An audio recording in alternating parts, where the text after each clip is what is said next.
Hello everyone, welcome to the Social Blueprint today. We're doing a very different series. We're actually doing some short interviews with people who have recently visited Israel. Today, we have with us Esther Althaus. And Esther has just returned from Israel, and I was fortunate enough to go and be present at an evening where Esther explained her experiences. So we want to share them here. So Esther, welcome. Thank you for having me. It's such a pleasure. What made you go to Israel in the first place? Well, we have a lot of family in Israel, and we had decided just before Jewish New Year, Rosh Hashanah, that we were going to go to Israel for family reasons. We had a family wedding. We unfortunately have an illness in the family. My husband has an elderly mother. I have daughters who live there. So we had a multitude of reasons of why we needed to be in Israel. What we did though is when the attack happened on October 7, we had to reassess whether it was still going to be sensible to go. But given that our plans were for December, we thought we'll just wait. And as the weeks went by, we more and more felt that it was going to be important for us to be there. No matter what was transpiring in Israel, we needed to be there. And what was the mood like in Israel?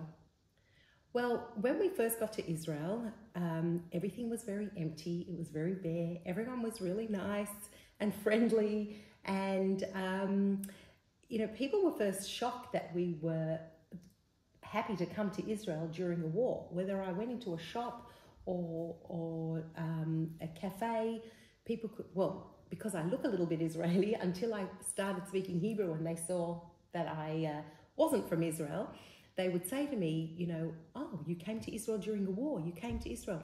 So the mood was, on one hand, a little bit heavy, but at the same time, we engaged with family. Obviously, they were very happy to see us, and all the activities that we came for, the wedding and the celebrations, continued as normal.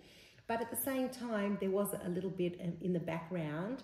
I shouldn't say a little bit, but there was in the background. I mean, you know that there is a war going on. If you want to ignore it, you can, because a lot of things in Israel have come back to normal to some degree.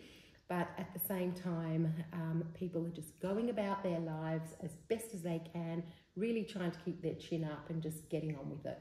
Well, you attended a wedding and that went Yes. off without a hitch. The wedding was amazing, honestly, from going into the hall, being part of the celebrations, the music. Honestly, in those few hours, you just would not know that there was anything else happening in the world aside from this bride and groom uniting in love. How beautiful. It was. The only thing that was sort of obvious was when you saw the soldiers who had come out of the army. They might be in their annual service doing the Miluim. A lot of the ones who come out of the army, who potentially going back in, still have their weapons on them.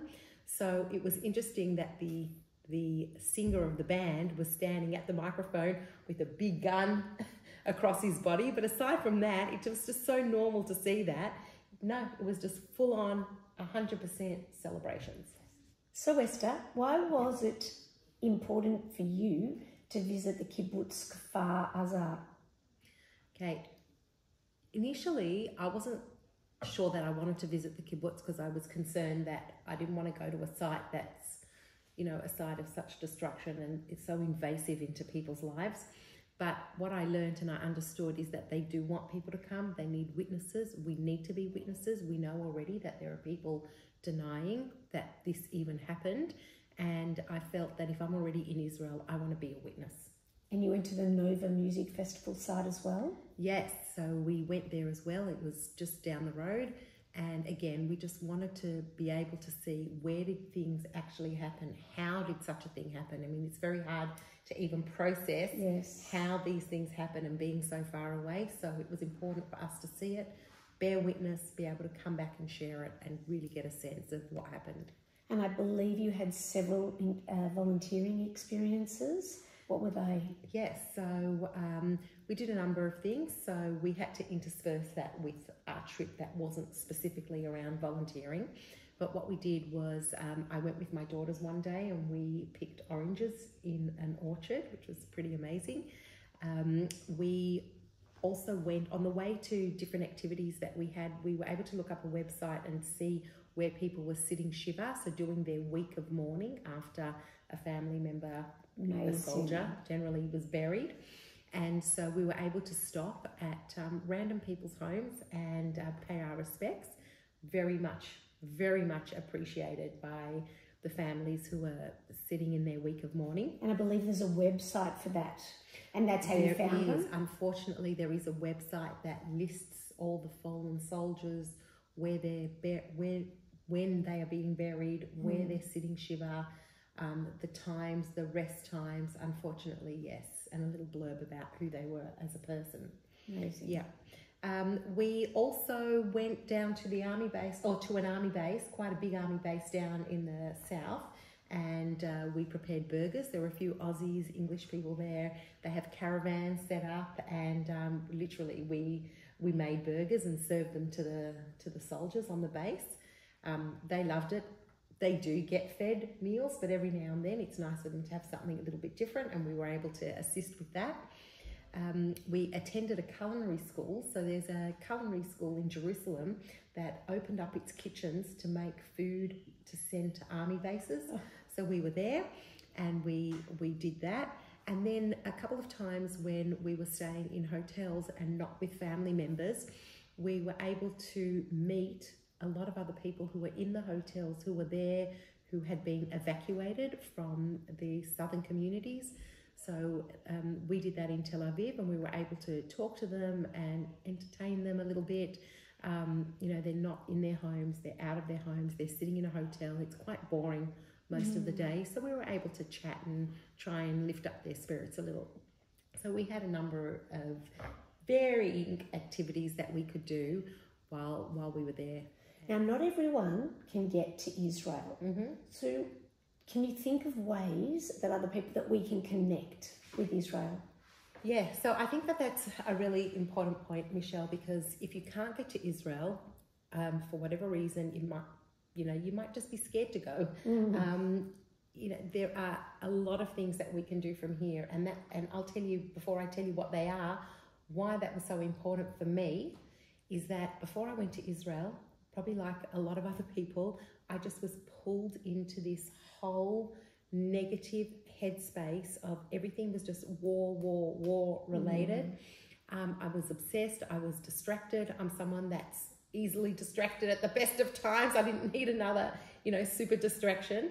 And I was angry, and I don't like to be an angry person. And I just found that I am constantly angry, and there's nothing I can do, and I'm fighting online, and I'm probably helping the algorithms of the haters, I've done that. And it's not helping me. And if it's not helping me, it's not helping them. Yes. Going to Israel just calmed me down and gave me a whole different perspective. And I decided that when I come back, I really want to share that sentiment of how I felt, because you can be here. You can be here making a difference. We don't have to be angry. They don't want us to be angry in Israel. They're upset. They're angry, but they're living, and they're living as best as they can under the various circumstances. So I thought, in honor of that, I want to do the same thing. I want to live the best I can. Whatever I know I can influence in a positive way to do with the war effort, or just in my day-to-day life, I've got to be strong and positive so I can filter where I can make a difference. So one of the things that I did, for example, is they have in Tel Aviv, there is a place now called Hostage Square, Kfar Aza. And when I was there, I was buying a few bits and pieces, dog tags and little ribbons and things. And I decided, you know what? They're not that expensive. Everyone here wants them. I'm going to do a mini fundraiser, a very limited mini fundraiser. I'm going to bring a whole lot of stuff back, sell it, and make a bit of money to send to Israel. Okay, I was able to get stuff here, bring stuff back with me. But people who are here, if you know people going, there are letters that can be sent to soldiers or people recuperating in hospital. You don't have to know who they are.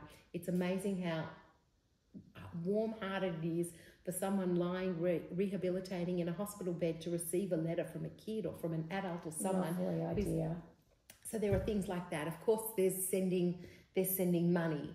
Not everyone's in a position to give money, yes. but there's just things that you can think of that is heartwarming, you know, sending a little something, a trinket that might have been something meaningful for you to get through your day, that you write a little note and share, that, you know, when someone receives something that they know helped you get through a difficult patch, it empowers them, it inspires them. And I think what people in Israel really need to feel is that Jews outside of the world, that people outside of the world do understand what they're going through, share the pain with them, even though they probably don't want us to share the pain with them.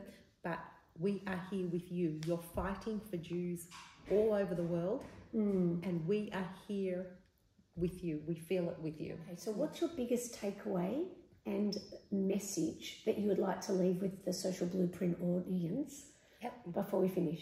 Okay, so the main message is, don't be negative, don't be hostile, don't be angry. I think we all have to learn how to be more social media literate. And once we understand how that works a little bit more, we have to modify ourselves and try to, if we're going to be online warriors, which I was for a bit, engage in a way that has better meaning and purpose, but live your best lives. You know, don't let this whole situation consume your whole being. You have to protect your mental health. You have to get on with it. Be happy, be healthy, do your bit, but know that the bit that you're doing is really meaningful. So please go to the Social Blueprint website, where you will see many opportunities available for you to be able to volunteer and to help.